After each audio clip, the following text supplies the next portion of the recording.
السلام علیکم ناظرین، ہمارا آج کا موضوع دنیا کا آخری کونا، اور میں آپ کو بتاؤں گی دنیا کے آخری کونے سے متعلق کچھ دلچسپ روایات۔ روس میں سائبیریا کے انتہائی شمال میں وہ علاقہ جو کہ قطب شمالی کے نزدیک تر اور جہاں درجہ حرارت -90 تک چلا جاتا ہے، یہ علاقہ یمن کہلاتا ہے، یعنی زمین کا اختتام۔ میں آپ کو بتاؤں کہ دنیا میں قدرتی گیس کے سب سے بڑے ذخائر یہاں موجود ہیں، جس کے باعث حالیہ ہی گیس تلاش کرتی چند ملٹی نیشنل کمپنیز نے یہاں ڈیرا ڈالا، لیکن یہاں کے قدیم باشندے دنیا سے الگ اور منفرد زندگیاں گزار رہے ہیں، ایک بہت ہی مشکل اور دشوار زندگی۔ جولائی 2014 میں وہاں پرواز کرتے پائلٹس اچانک چونک پڑے جب انہوں نے اچانک زمین میں ایک 30 میٹر چوڑا سوراخ دیکھا۔ آس پاس کے علاقوں سے کئی سائنسدان وہاں پہ پہنچے تو ان کو پتہ چلا کہ یہی نہیں، ایسے کئی مقامات اس علاقے میں ہیں جہاں زمین اندر دھسی ہوئی ہے۔ کسی نے دعویٰ کیا کہ شہاب ثاقب کے کچھ بھٹکتے ٹکڑے یہاں گرے ہیں، اور کچھ کا کہنا تھا کہ گیسوں نے بھرپور دباؤ کی وجہ سے زمین کو اندر دھس دیا ہے۔ زمین کے اچانک پھٹ جانے اور جو کچھ اس کے اوپر ہے اس کے غائب ہو جانے کو عربی میں خسف کہتے ہیں۔ زمانہ ماضی اور حال میں ایسے کئی واقعات پیش آ چکے ہیں جو قوت و حجم میں ایک دوسرے سے مختلف تھے۔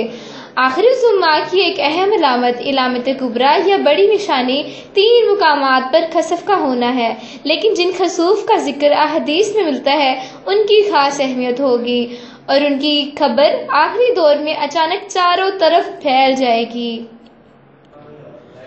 حضرت خصیبہ بنت اسیہ غفاری رضی اللہ عنہ سے روایت ہے کہ رسول اکرم صلی اللہ علیہ وآلہ وسلم ہمارے پاس تشریف لائے جبکہ ہم قیامت کا ذکر کر رہے تھے۔ رسول صلی اللہ علیہ وآلہ وسلم نے فرمایا کہ تم کس چیز کا ذکر کر رہے ہو؟ ہم نے عرض کی ہم قیامت کا ذکر کر رہے ہیں، تو رسول اکرم صلی اللہ علیہ وآلہ وسلم نے فرمایا کہ یقیناً قیامت اس وقت قائم نہیں ہوگی حتیٰ کہ اس سے پہلے 10 نشانیاں نہ دیکھ لو۔ پھر آپ صلی اللہ علیہ وآلہ وسلم نے ذکر کیا دھواں، خروج و دجال، خروج و دابہ، سورج کا مغرب سے طلوع ہونا، عیسیٰ ابن مریم علیہ السلام کا نزول، خروج و یاجوج و ماجوج، مشرق و مغرب اور جزیرہ نمائے عرب میں زمین کا دھس جانا، اور سب سے آخر میں جو علامت ظاہر ہوگی وہ یمن سے آگ ہوگی جو لوگوں کو ان کے محشر یعنی شام کی طرف دھکیل کر لے جائے گی۔ پھر حضرت عمر بن عبداللہ رضی اللہ عنہ سے روایت ہے کہ آپ صلی اللہ علیہ وآلہ وسلم نے فرمایا ایک شخص تکبرانہ انداز میں اپنی چادر زمین پر گھسیٹتے ہوئے چل رہا تھا، اسے زمین پر دھسا دیا گیا اور وہ قیامت تک زمین پر دھستا ہی چلا جائے گا۔ پھر حضرت انس رضی اللہ عنہ سے روایت ہے کہ رسول اکرم صلی اللہ علیہ وآلہ وسلم نے فرمایا لوگ مختلف شہروں میں رہائش اختیار کریں گے، ان میں سے ایک شہر کا نام بصرہ یا بصیرہ ہے۔ اگر تمہارا وہاں سے گزر ہو، اس میں داخل ہونے کا اتفاق ہو تو اس کی شوریلی زمینوں سے، اس کی زرعی پیداوار سے، اس کے بازاروں سے اور اس کے عمرہ کے دروازوں سے بچ کر رہنا، تم اس کے نواحی علاقوں تک ہی رہنا، کیونکہ اس کے شہر والے زمین میں دسا دیے جائیں گے اور ان پر پتھروں کی بارش ہوگی اور زلزلے آئیں گے۔ کچھ لوگ وہاں رات گزاریں گے مگر صبح ہونے سے قبل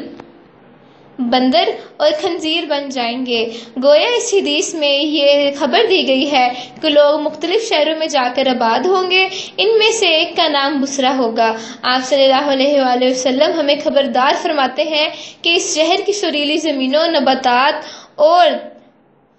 بازاروں سے بچ کر رہیں، اور آپ صلی اللہ علیہ وآلہ وسلم نے ان کو ظالم حکمرانوں کے دروازے پر جانے سے بھی روکا۔ اس شہر میں زلزلے آنے، پتھر برسنے اور شکل بدلنے کی وعید سنائی گئی ہے، اس لیے بصرہ کے گرد و نواح میں رہنے کی ہدایت فرمائی۔ زمین دھسنے کی جن 3 واقعات کا تذکرہ آخر الزماں میں ہے،